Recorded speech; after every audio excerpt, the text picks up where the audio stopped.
আসসালামু আলাইকুম বন্ধুরা, কেমন আছো সবাই? আলহামদুলিল্লাহ আমিও ভালো আছি। তো আজকে দেখাবো প্রবাসে আমাদের ঈদ কেমন কাটে।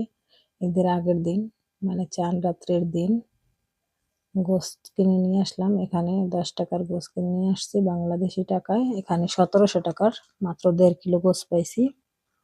তো আমি গোশতগুলো কেটে নেব। প্রবাসীদের জীবনে আনন্দটা কিরকম কেউ মনেই হয় না যে ঈদ।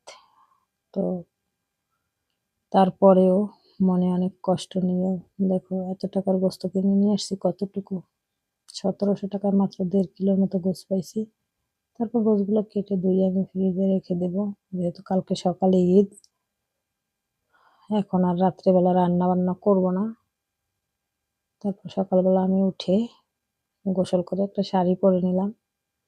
আনন্দ নেই, তারপরও মানে বাবা মা বাড়িতে আছে, তো ওনাদের দেখাতে হবে যে হ্যাঁ আমি রান্না করতেছি, আমি বাজার করছি। না হলে ওনারা অনেক কান্নাকাটি করে। তার জন্য আমি সকালবেলা শাড়ি পরে মাকে ভিডিও কলে দেখাইলাম, কথা বললাম। তারপরে যে রান্না করতে বসে পড়লাম। গরুর গোশতটা সব মশলা দিয়ে রান্না বসিয়ে দেব।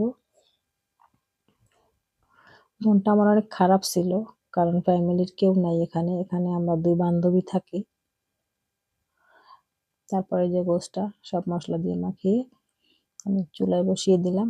2 জন যেহেতু অল্প একটু পোলাও রান্না করব, ব্যাস।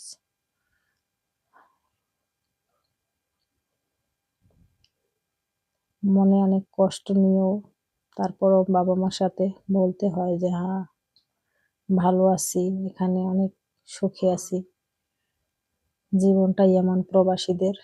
তারপর হয়ে গেল আমার পোলাও রান্না, গরুর গোশত রান্না। খেতে বসে পড়লাম। খাওয়া দাওয়ার ভিডিওটা করলাম না। তারপর খাওয়া দাওয়া শেষে বিকেলবেলা 2 বান্ধবী একটু শাড়ি পরে, আমি শাড়ি পরছিলাম, ও শাড়ি পরেনি, বের হলাম বাহিরে।